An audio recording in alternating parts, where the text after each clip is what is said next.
Welcome to Linguist. Today, this is going to be a very helpful video for people preparing for their IELTS speaking test. Since it's all about speaking, my mode of communication has to be English.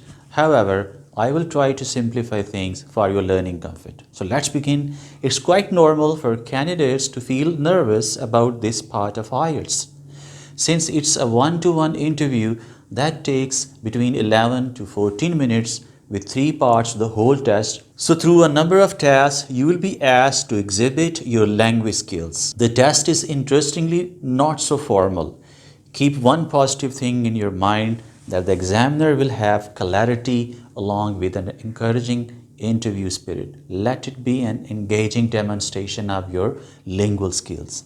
The examiner primarily wants you to speak up and come up with real lingual stuff. And don't worry, the whole test is gonna be recorded.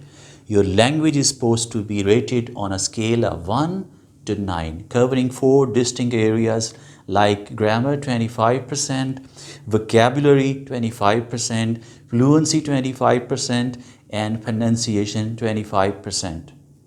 Accent is not that important, but your pronunciation and delivery is. Listen attentively to what you are asked. Try to stick to the given topic, carefully avoiding irrelevant answering. Important thing, the examiner is in complete control of the time. Avoid giving a short answer. Avoid saying simply yes or no. Try your best to elaborate it. Let's analyze part 1 of the test, which is basically about you, and it is to last around 4 to 5 minutes. Simply, you will be asked to have a conversation with the examiner about yourself, about work, family and friends, education, home life, personal interests. Now part 2, called by different titles like individual turn, long turn or cue card session. You will be given a cue card with a minute to prepare for your answers. Then be asked to speak for 1 to 2 minutes. Keep one thing in your mind. You will be stopped by the examiner. You need to speak non-stop on the topics, including things like describing something, like your favorite book, your favorite TV program, your favorite radio program, a YouTube channel that you like, an animal, a museum, a photograph, or a childhood memory, anything, etc. Or talking about a specific topic like the role of digital world, like internet in shaping our lives. Interestingly, the topic is about a personal experience though. There might even be unseen topics. For that you need to have a ready-made stuff for filling in the conversational gaps. Let me show you a simple plan designed for this part. You can use these phrases to start your talk.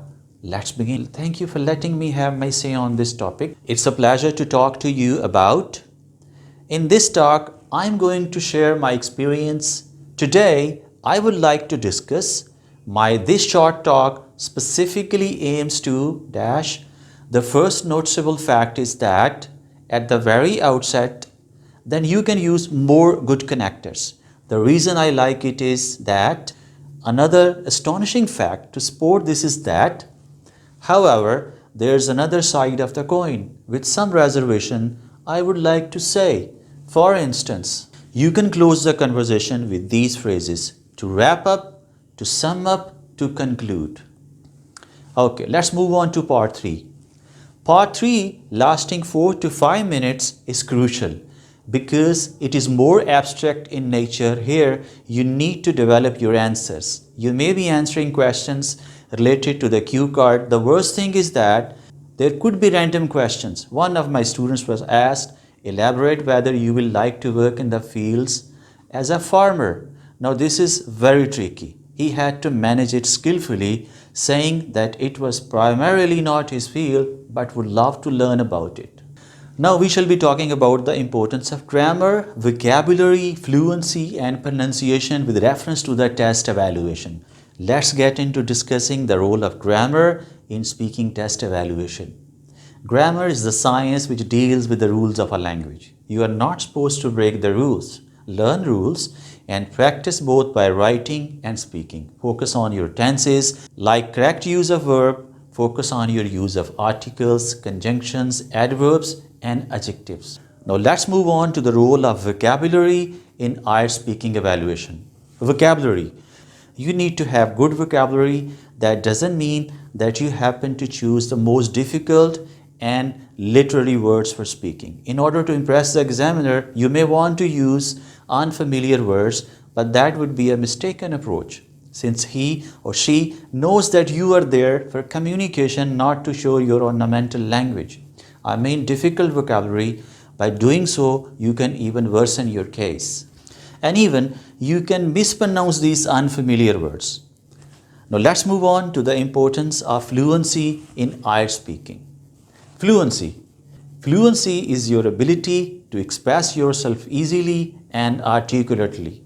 Fluency doesn't mean that you have a fast word rate. While attempting to speak fast, you abruptly stop a number of times in the middle of the conversation. Remember, the flow of conversation and paralanguage remain very important. The variation in your talk shows your true emotions and gives it a majestic power to your talk. Instead of focusing on single words, focus on phrases and chunks of information. Okay, let's look at the example focusing the actual IELTS speaking. For instance, you are asked, what color do you like? You answer saying, I like green color. That's not a worthy answer. It should be like, well, I like green color. It reminds me of the lush green valleys of the northern areas of Pakistan. Moreover, to me, it's so peaceful color. I have always loved green color. It inspires me. If you don't know, do not straight away say you don't know. Instead, devise a tricky plan to show that you are figuring out things. You may even pause using tricky phrases like, seen from a logical perspective, I would say, that's indeed a point to note that sounds a bit tough though, but I will try to answer, really, I never thought about that one before. Sorry, I couldn't catch your last word. One more thing to avoid. Avoid using short filler words such as like, etc. Let's move on to the importance of pronunciation regarding the test evaluation. Pronunciation. Not he says, instead he says. Not comfortable, say comfortable. Not anxious, say anxious. I will advise you to watch Linguist videos on pronunciation, fundamentally designed to help you fix your pronunciation mistakes. One more thing. You are never too late to polish your speaking skill. The day you manage to improve things is supposed to be the best day, the cool fact. Be your very own observer, practice a lot and record whatever you speak. Never be afraid of making mistakes, but be afraid of not trying at all. God bless you.